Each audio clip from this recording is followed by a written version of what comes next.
चलिए नमो बुद्धाय सभी को। नमो बुद्धाय। नमो बुद्धाय। जय भीम। जय प्रबुद्ध भारत। जय भीम। विशेष करके आज सुबह एक रिपोर्टर पूछ रहा था मेरे को, तो मैंने कहा महासेना है, घबराने की बात नहीं है, क्योंकि जितनी घबराएंगे हम अपना रिजल्ट के तरफ बैकफुट में आएंगे। ऐसा भी परिस्थिति हो, हम लोग डटे रहेंगे। आप सभी को मालूम है कि आज 16 मई के दिन हम लोग ने 10 मार्च में मेरे नाम से एक रिट पिटीशन फाइल की गई थी कि 12 साल 13 साल हो गया है। बनते सुरेश एसआई ने रिट पिटीशन फाइल की, एक दो और लोगों ने रिट पिटीशन फाइल की, लेकिन इसका सुनवाई क्यों नहीं हो रही है। तो हम लोग को डेट मिला था 16 मई। बीच में नागपुर से अभी सुरेखा ताई जी ने भी की थी। तो हम लोग का रिट पिटीशन जो डाले थे उस आधार पर 16 मई में सुनवाई थी। मैं पहले वो सुनाना चाहता हूँ। हमारे एडवोकेट है आनंद जी, एडवोकेट आनंद जी। हमको मालूम है सुप्रीम कोर्ट में एक अच्छा पेमेंट करना पड़ता है हियरिंग के दिन में। तो एडवोकेट आनंद एस जोंडाले जी है, तो उन्होंने सुनवाई के बाद अपनी बात रखी। हालांकि मेरे को दिल्ली जाना था, कल दिल्ली का ट्रेन था, लेकिन नहीं जा पाया क्योंकि बैठ जाइए। जो 13 तारीख की जो घटना घटी, बैठ जाइए, किसी नहीं लिख पा रहा है, साइड में।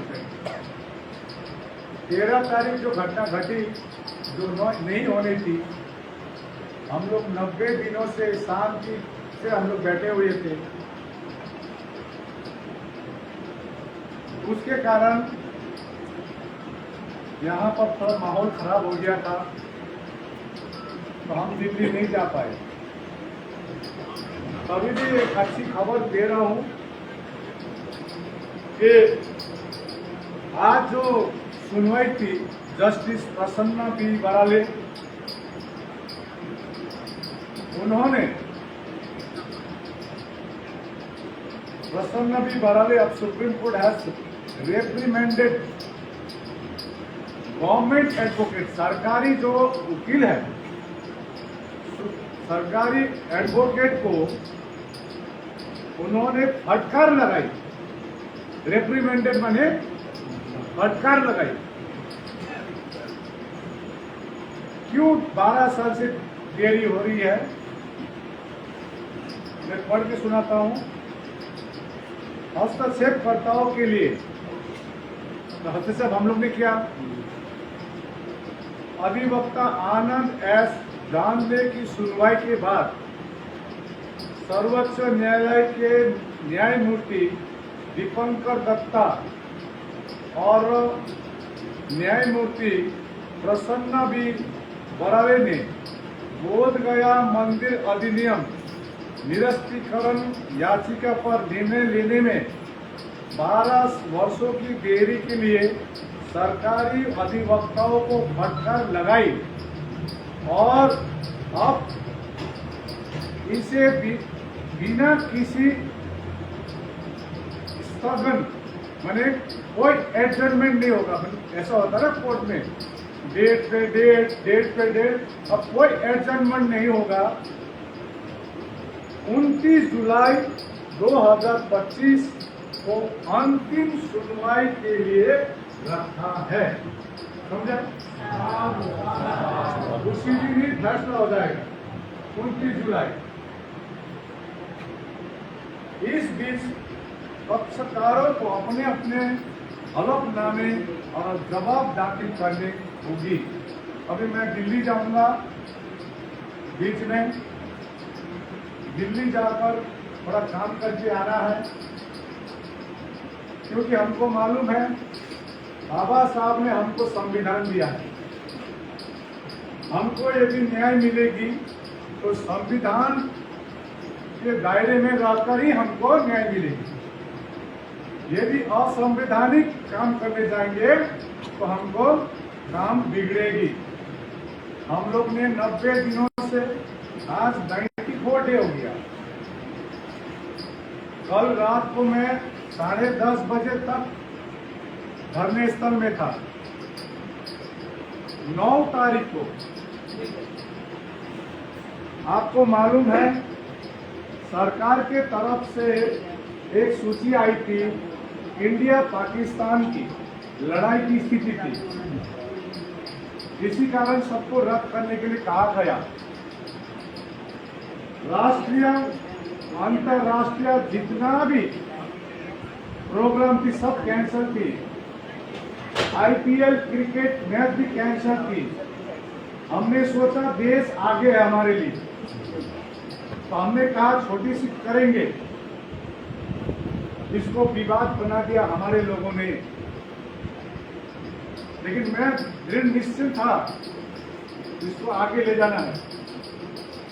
मेरे पर बहुत व्यक्तिगत लांछना लगाई गई, लेकिन मैंने प्रतिक्रिया नहीं दिया, क्योंकि हमारी धर्म हमको नहीं सिखाती है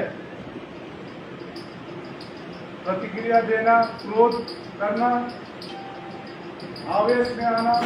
जो मध्य मार्ग है इसी के आधार पर चलने सिखाया है।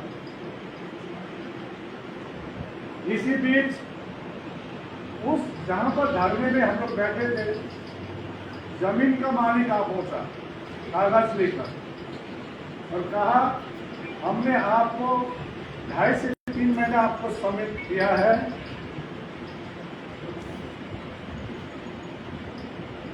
ढाई से 3 महीने दिया है। आप लोग का आंदोलन अनिश्चितकालीन है, आप लोग दूसरा जगह देखिए, नहीं तो मेरे को कोई स्ट्रिक्ट, क्योंकि उनका है हक अधिकार है। तो हमने कहा 12 मई को जाने दीजिए। 12 मई में बड़ा पूजा है, लोग काफी आएंगे। तो उस आधार पर रात को 12 बजे करीब उठाया गया है। नोटिस आई थी, लेकिन हमने सरकार से बात की, हमको नया जगह दीजिए, और सरकार ने ये जगह फिलहाल दिया है जहां बैठे।